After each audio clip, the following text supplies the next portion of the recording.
BJP ఆధ్వర్యంలో ముదోల్ శాసనసభ్యులు రామారావు పటేల్ గారి ఆలోచన మేరకు ప్రెస్ మీట్ నిర్వహించడం జరిగింది. ఈ ప్రెస్ మీట్ యొక్క ముఖ్య ఉద్దేశం ఏమిటంటే, ఏదైతే రామారావు పటేల్ గారిని కొందరు విమర్శించారో ఆ నాయకులకు నేను ఒకటి సూటిగా చెప్తున్నాను. రామారావు పటేల్ అనే వ్యక్తి ఒక బ్రాండ్, విఠల్ రెడ్డి అనే వ్యక్తి బ్రాండ్ కాదు. ఏంటికంటే గడ్డెన్న పేరు మీద బ్రాండ్ మీద గెలిచినోడు, మళ్ళీ కేసీఆర్ బ్రాండ్ మీద గెలిచినోడు. కానీ రామారావు పటేల్ ఏ బ్రాండ్ మీద కానీ రామారావు పటేల్ ఒక బ్రాండ్. కాబట్టి విఠల్ రెడ్డి మీకు ఇది తెలియాలి. మళ్ళీ మీ పక్కకున్న చెంచగాళ్ళు ఏమంటున్నారంటే 300 టెంపుల్లు మేము అభివృద్ధి చేశాము అని.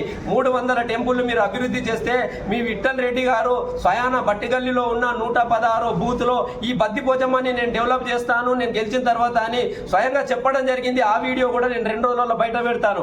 కానీ ఆ బూత్లో 900 ఓట్లలో 820 ఓట్లు బీజేపీకి రావడం వల్ల 80 ఓట్లు బీఆర్ఎస్కు రావడం వల్ల ఆయన నేను దాన్ని అభివృద్ధి చేయడం అని వెనక్కి వెళ్ళిపోయాడు. ఆ బద్దిపోచమ్మ తల్లి సాక్షిగానే నెక్స్ట్ టైం ఎలక్షన్కు మీకు పొందబెట్టడం జరిగింది. అదేవిధంగా చూసుకుంటే 2020 జనవరి 13న బైన్సాలో మీకు రావడానికి కూడా కోర్వగల్లి గొడవలలో రావడానికి వస్తే పరిగెత్తించి కొట్టిండ్రు.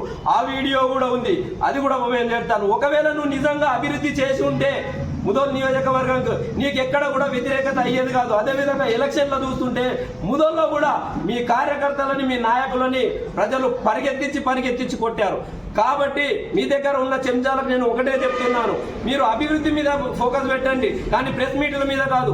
ఏదైతే మీ నాయకుడు రేవంత్ రెడ్డి అన్నారో 6 గ్యారంటీలు 420 అబద్ధాలు, ముందు ఆ 6 గ్యారంటీలని అమలు చేసి తర్వాత మీరు ప్రజలలో రావాలని చెప్తున్నాను భారతీయ జనతా పార్టీ తరఫున. అదేవిధంగా బైన్సాలో చూస్తుంటే ఒకప్పుడు హాస్పిటల్లో దుప్పటి కప్పుకుంటే కూడా దోమలు కుట్టేటోయి. ఇప్పుడు ఒక దుప్పటి లేకుండా కూడా ఒక దోమ లేకుండా అంత ప్రశాంతంగా ఉంది. ఒక్కొక్క రోజు 600 మంది ఓపీలు వస్తున్నారు. ఇవన్నీ మీకు కళ్ళకు కనబడతలేవా? అదేవిధంగా డిగ్రీ కాలేజ్ కానీ గడ్డెన్న వాగు ప్రాజెక్టు ఒక కెనాల్ కూడా మీరు అభివృద్ధి చేయలేకపోయినారు. ఇతను రామారావు పటేల్ సొంత నిధులతోని హాస్పిటల్లో అభివృద్ధి చేసిండు. అదేవిధంగా బాసర్ మండల్లో ఒక రోడ్ వేయించిండు. ఇంతవరకు నీ జేబులో డబ్బులు పెట్టి మీ అయ్యకు ఉన్న బొమ్మకు కూడా ఒక పెయింట్ 100 రూపాయల పెయింట్ వేయించిన ఘనత లేదు. అందుకోసమే 1984 నుంచి ముదోల్ నియోజకవర్గంలో బీజేపీకి అభ్యర్థి వస్తుంటే రామారావు పటేల్ గారి ఆధ్వర్యంలో 97,501 ఓటుతో రామారావు పటేల్ గారు గెలవడం జరిగింది. ఇది రామారావు పటేల్ గారి బ్రాండ్ అనే చెప్పడం జరుగుతుంది. భారత్ మాతాకి